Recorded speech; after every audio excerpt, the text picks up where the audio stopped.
Mesdames, Messieurs, vous êtes sur For You Télévision. Au sommaire de ce grand journal, Mali, retrait définitif de la force européenne Takuba, un pari réussi pour le Conseil national de transition.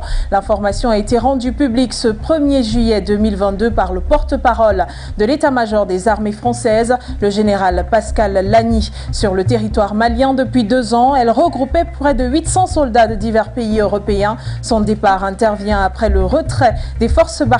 On en parle dans ce journal. Et puis toujours en une de l'actualité africaine, Burkina Faso, le lieutenant-colonel Sandaogo Damiba maintient son chronogramme de transition et défie la CEDEAO. Le chronogramme a été présenté par le Premier ministre Albert Ouedraogo. Celui-ci prévoit des élections en 2025 et demeure d'une durée de 36 mois, chose qui va aux antipodes des desiderata de la communauté de la sous-région. Une décision qui intervient 3 jours seulement avant le prochain sommet à Accra. Pour rappel, le pays est toujours sous le poids de sanctions économiques drastiques. Et puis en sport, dans ce grand journal, on parle de CAF Award. Sadio Mané favori à sa propre succession. Ils seront 30 sur la grille de départ pour le prestigieux trophée de joueur africain de l'an 2022. Comme en 2019, le Sénégalais Mané a en sa faveur des pronostics positifs au vu de sa saison réussie en Angleterre. Parmi les autres récompenses qui seront remises le 21 juillet 2022, outre les catégories de meilleur entraîneur de l'année, figure aussi meilleure sélection nationale et meilleur jeune joueur. On y revient en fin de ce journal. Mesdames, Messieurs, bienvenue au Grand Journal sur For You Télévision. Je vous l'annonçais en titre. Et d'ailleurs, on démarre avec cette information. Au Mali, après le retrait annoncé de la force française Barkhane, c'est au tour de la force européenne Takuba de quitter le Mali. L'information a été rendue publique ce jour lors d'un point de presse donné par le porte-parole de l'état-major des forces armées de France, le général Pascal Lani. Il faut rappeler que la force avait été lancée en mars 2022 dans le Mali pour la lutte antiterroriste. Elle regroupait 800 soldats venus de 10 pays européens différents, notamment la France, dans quel contexte s'est donc inscrit ce retrait? Détail avec vous, Koumabiti.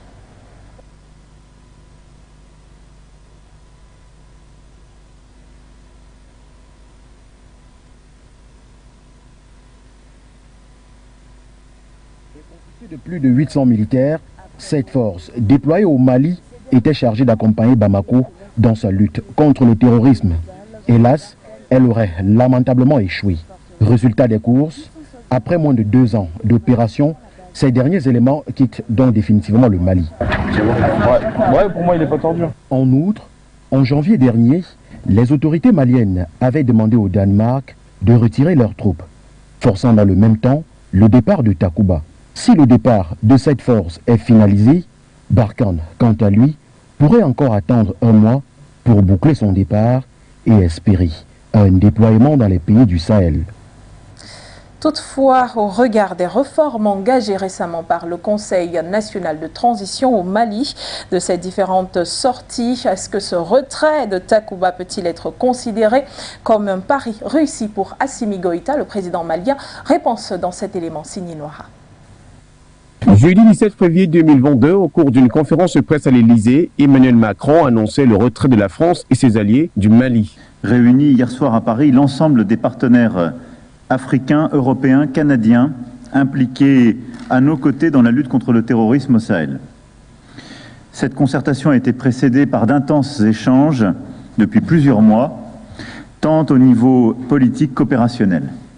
Et elle a débouché sur des décisions importantes qui sont retranscrites dans un communiqué conjoint sorti il y a quelques minutes. Soit 4 mois plus tard, après cette annonce et le début des retraits de la force française Barkhane, c'est au tour de la Task Force européenne Takuba de quitter le territoire malien. L'information a été rendue publique le 1er juillet 2022 au cours d'un point de presse donné par le général Pascal Lani, porte-parole de l'état-major français.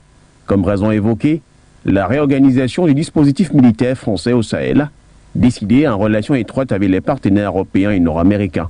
Toutefois, La véritable raison serait celle des nouvelles dispositions prises par les autorités de Bamako. C'est tout simplement la résultante de la volonté de l'État malien d'être de plus en plus indépendant en ce qui concerne la question de la sécurisation de son territoire, de son espace, mais surtout de cette volonté affirmée de cet État et de son gouvernement d'être le maître du jeu et de tenir entre ses mains toutes les manettes en ce qui concerne, n'est-ce pas, la question sécuritaire au niveau de Mali. C'est donc clair, les autorités de la transition malienne ne veulent plus être des valets des forces occidentales, qui au regard du constat fait sur le terrain, n'ont rien apporté comme action pour lutter contre le terrorisme, mais plutôt sont positionnés en donneurs d'ordre et usant d'une certaine influence sur le Mali. Les autorités maliennes ont fait l'analyse, à savoir que depuis un bon bout de temps, malgré la présence de ces forces renforcées dans son espace territorial, malgré la collaboration d'autres pays, comme c'est le cas des États-Unis, avec leur base de drones qui est située au niveau d'Agadir au Niger, les groupes djihadistes ne se sont jamais portés. Les nouvelles autorités maliennes ont conclu qu'en réalité, ces forces, au lieu de combattre le terrorisme et le djihadisme, participaient plutôt à mettre le Mali sous couvre-blé de leur influence, ce que les nouvelles jeunes autorités maliennes ne veulent plus.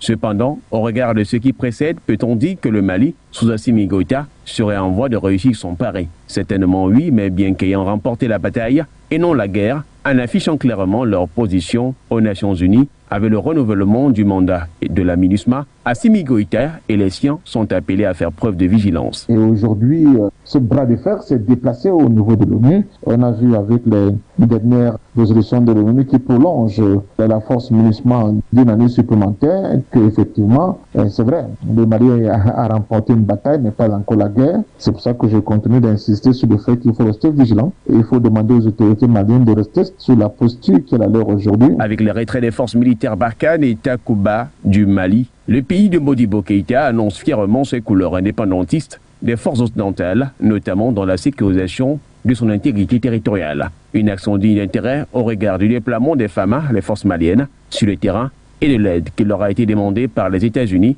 dans la libération des otages américains et d'autres pays dans le Sahel. Merci Noura. Nous sommes au Burkina Faso. Pas de nouveau calendrier de transition dans le pays. Les autorités outrepassent les exigences de la communauté économique des États de l'Afrique de l'Ouest qui réclamaient un chronogramme raisonnable. Eh bien, le gouvernement maintient coûte que coûte son calendrier. Plus de détails avec vous, Foutnedi. 36 mois, c'est le temps que va durer la transition au pays du Faso avec un référendum constitutionnel prévu pour la fin de l'année 2024 et des élections générales en février 2025. Ainsi en a décidé le gouvernement qui a d'ailleurs présenté à la classe politique le chronogramme des futures élections qui mettront un terme à la transition. 36 mois, un délai jugé nécessaire par Damiba et son gouvernement pour ramener la paix dans le pays, mais jugé trop long par la CEDEAO qui avait exigé un chronogramme plus raisonnable sans toutefois faire de propositions pour un retour rapide à l'ordre constitutionnel. L'on se rappelle qu'il n'avait pas en revanche pris de nouvelles mesures punitives à l'encontre de Ouagadougou en février dernier. L'institution avait également brandi la menace de sanctions économiques si les autorités burkinabées ne respectaient pas la demande formulée. Rendu à moins de 72 heures du prochain sommet de la CEDEAO, force est de constater que leur chronogramme n'a pas évolué au nom du retour à la sécurité. À en croire une bonne partie de l'opposition, ce projet est cohérent et devrait être appuyé car l'intégralité du pays ne serait donc pas reconquise dans des délais très courts. D'aucuns demandent donc à la CEDEAO d'apporter un appui logistique, financier et d'accompagner la transition pour atteindre ses objectifs. Et la réalisation des élections se passera d'une manière transparente, libre et inclusive. Une attitude qui démontre à suffisance que l'avis de la CEDEAO ne compte pas pour le gouvernement de transition burkinabé qui fait savoir qu'il ne va pas sacrifier tous les efforts fournis jusque-là pour amener la paix au Burkina Faso en courant derrière un calendrier intangible. Escale en Tunisie à présent, où le président Kais Saied a promulgué une loi portant publication de la nouvelle constitution et qui sera donc soumise à un vote référendaire le 25 juillet 2022. Loi qui déjà avait été contestée par la population depuis plusieurs semaines. Le pays qui traverse une crise politique aiguë s'est vu suspendre son parlement. On revient sur cette actualité avec vous. Le projet de nouvelle constitution a été publié au journal officiel le jeudi 30 juin 2022. Le texte que le président Kais Saied a lui-même amendé renoue avec le régime présidentiel dans lequel le gouvernement n'a pas besoin d'obtenir la confiance du Parlement pour entrer en fonction. Si le texte est adopté par référendum le 25 juillet 2022, Kais Saied deviendra également le chef suprême des forces armées et définira la politique générale du pays, tout en ratifiant les lois. Ce que le président a dit m'a rassuré. Il faut agir urgemment et s'empresser de prendre des mesures. De manière générale, j'ai une grande confiance en lui et j'espère que notre avenir sera meilleur avec lui. Le texte prévoit également la création d'un parlement à responsabilité réduite, composé de 2 chambres, à savoir l'Assemblée des représentants du peuple et l'Assemblée générale des régions et des districts qui aura pour but de mieux représenter les citoyens. Le projet de nouvelle constitution fait plusieurs fois référence à la révolution de 2011, intégrant les notions de justice sociale et de dignité. Si les Tunisiens l'approuvent dans moins d'1 mois, ce sera la fin de la constitution de 2014 qui a engendré de nombreux conflits entre les pouvoirs législatifs et exécutifs, et la Tunisie entrera de fait dans une 3e république. À quelques semaines du scrutin au Kenya, la Commission kenyane des droits humains appelle un climat de paix et de sécurité avant, bien sûr, le scrutin prochain, ainsi que de la stabilité. Il faut rappeler que c'est compte tenu des différentes tensions post-électorales enregistrées dans le pays. Toutefois, de nombreuses décisions ont été prises par la Commission des droits humains kenyane, lesquelles se retrouvent dans ce reportage signé Emma Moutou. L'agence gouvernementale indépendante a annoncé qu'elle déploiera 150 agents de terrain pour assurer l'application de la loi pendant la campagne et après le scrutin. Dans un communiqué, elle énumère un certain nombre de préoccupations concernant le contexte électoral actuel. Première inquiétude de la Commission nationale des droits de l'homme au Kenya, l'insécurité dans le nord du pays et autour de la vallée du Rift, qui se traduit par une multiplication des actes de violence. Selon le gouvernement indépendant, 3 personnes ont été tuées lors des élections depuis février 2022. Le communiqué dénonce également les tentatives d'intimidation des candidates, tant en ligne que par des agressions physiques. Certaines institutions indépendantes, comme la commission électorale, sont également de la cible de menaces. De quoi s'inquiéter lorsqu'en 2017, le responsable informatique de cette institution a été assassiné quelques jours avant le vote. Enfin, plusieurs violations de la loi électorale sont pointées du doigt. Tentent d'influencer l'humeur en particulier en distribuant des friandises, de l'argent ou de la nourriture. Ou le détournement de fonds publics pour faire campagne, par exemple des voitures de société ou des fonds publics. Le comité est préoccupé par ce climat politique.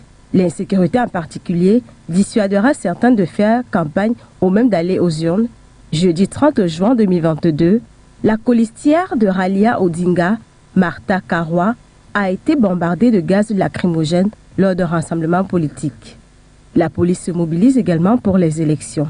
Les policiers ne sont plus autorisés à prendre des vacances du 1er juillet 2022 jusqu'aux élections et les partants doivent revenir à partir du 4 juillet 2022. Rappelons que l'élection présidentielle aura lieu le 9 août prochain sur le sol kényan. Parlons à présent de l'état de santé de l'ancien président angolais. Il s'agit de José Eduardo dos Santos. Son état de santé préoccupe d'ailleurs son successeur. Il s'agit de João Lourenço. Celui-ci a été hospitalisé le 23 juillet 2022 à Barcelone et son état serait de plus en plus préoccupant.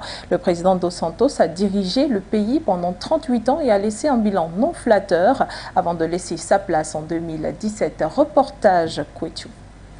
La santé de l'ancien président angolais José Eduardo dos Santos jugée préoccupante par João Lourenço.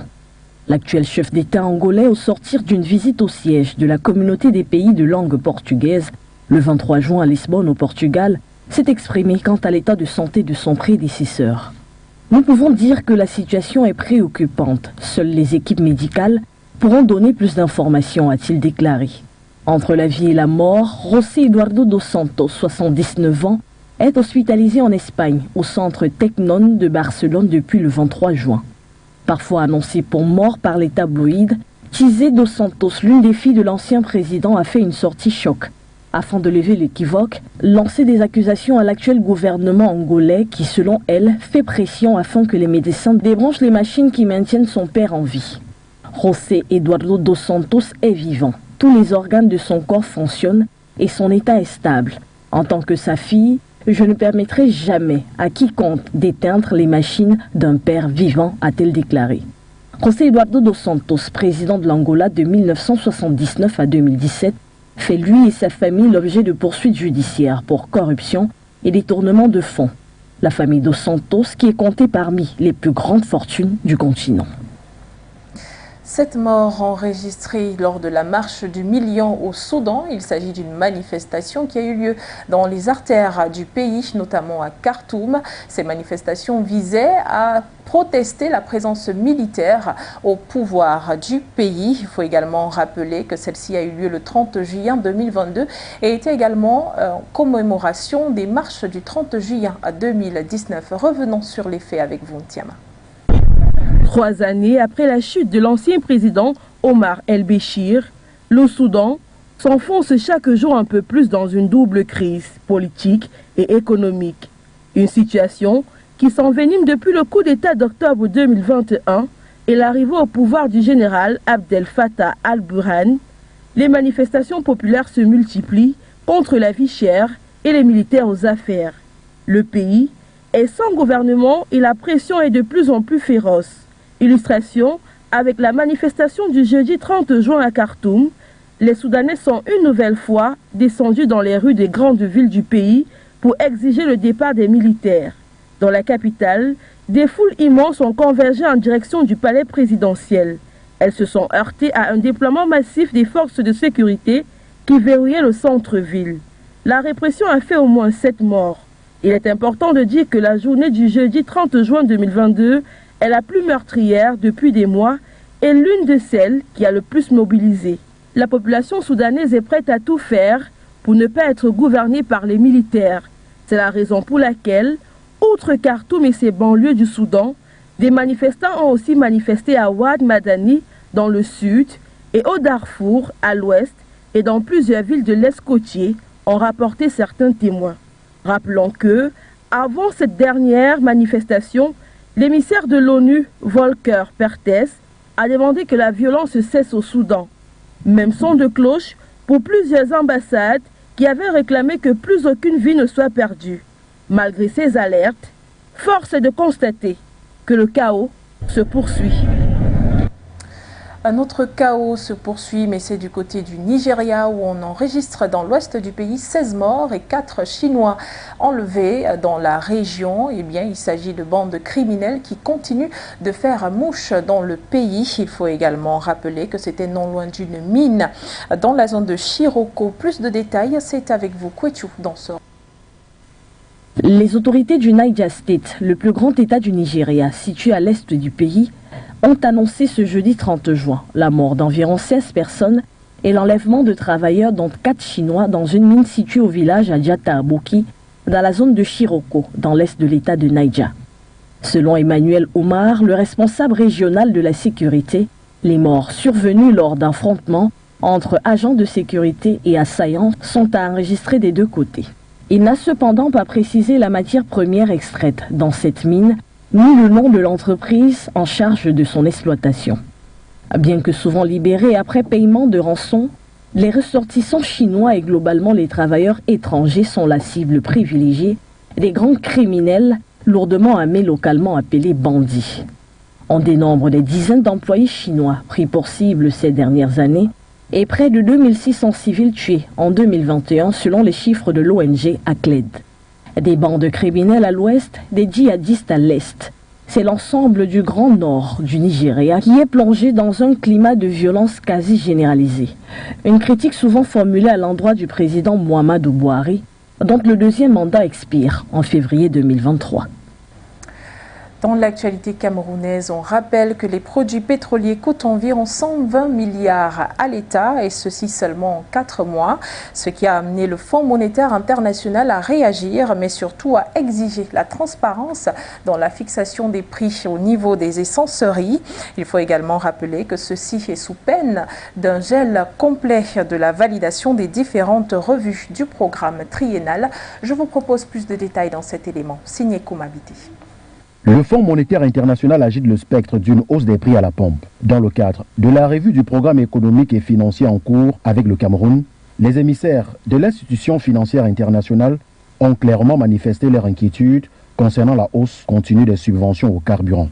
En effet, la dotation dédiée à la rubrique transfert est passée de 265,4 milliards dans la loi de finances initiale à 625,4 milliards de francs CFA dans la loi de finances respective de juin 2022 déposée au Parlement, dont 480 milliards destinés à subventionner la consommation des produits pétroliers. Conforté par ce constat, tout en émettant par la même occasion des sérieux doutes concernant la capacité du Cameroun à maintenir et inchangés les prix de détail administrés des carburants au vu de la conjoncture actuelle. Le FMI a subtilement suggéré une suppression des subventions surévoquées. L'augmentation des recettes, plus que compensée par une hausse substantielle des subventions au carburant estimée à 2,9% du PIB contre 0,5% en 2021. Si les subventions du Cameroun venaient à être entérimées, cela entraînerait par ricochet une flambée des prix à la pompe. Ainsi, le litre d'essence passerait de 650 francs à 1027 francs CFA, de même pour le gasoil. Il convient de noter par la suite que d'après l'institution, l'aménagement suggéré par le FMI ne devrait pas rester sans conséquence. Le pays devrait alors, dans les prochains mois, bénéficier d'un appui financier d'un montant de 73,6 millions de dollars, équivoque à 46 milliards de francs CFA.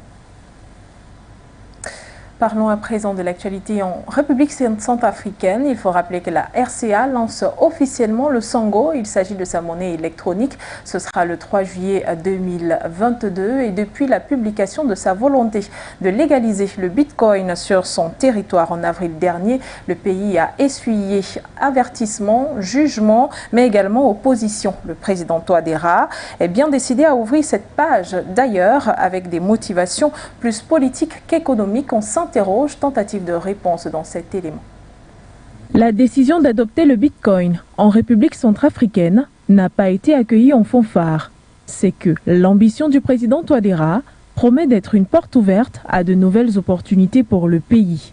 Sango, la monnaie électronique, sera officiellement lancée le 3 juillet 2022. Malgré l'étiquette de pays sous-développé et pauvre imputée à cette république, elle devient le second pays au monde à adopter légalement le Bitcoin. L'interrogation qui s'élève, cette décision serait-elle plus politique qu'économique quand on sait que la RCA croule sous les pressions des bailleurs de fonds et plafonds souvent imposés à ne pas excéder? Pour certains observateurs, la réponse se situe au juste milieu. Est une opportunité utilisée par le président Touadéra pour diriger vers son pays les fonds d'investissement, car la Centrafrique étant soumise à un certain nombre de pressions extérieures, notamment les bailleurs de fonds qui contribuent à son budget, elle est confrontée à des difficultés. Alors que le président de la République s'était engagé à améliorer les conditions de vie. Il y a des pays qui ont leur propre crypto-monnaie, comme le Venezuela dans la crypto-monnaie le pétrole, comme l'Iran avec la mire, comme les Russes qui ont été ronds, et le président Touadéra en tant que mathématicien sait que cela peut participer à développer son pays. Si le président Touadéra entend bien améliorer les conditions de vie de sa population, il compte bien mettre les bouchées doubles, et cela passe par l'appel de grands investisseurs, de surcroît en toute liberté, ce qui promet une économie, mais également une politique libre et en santé. Une mesure tout de même vue comme une pierre à l'édifice qui mènera vers la séparation d'avec le franc CFA, peut-être à tort, peut-être à raison.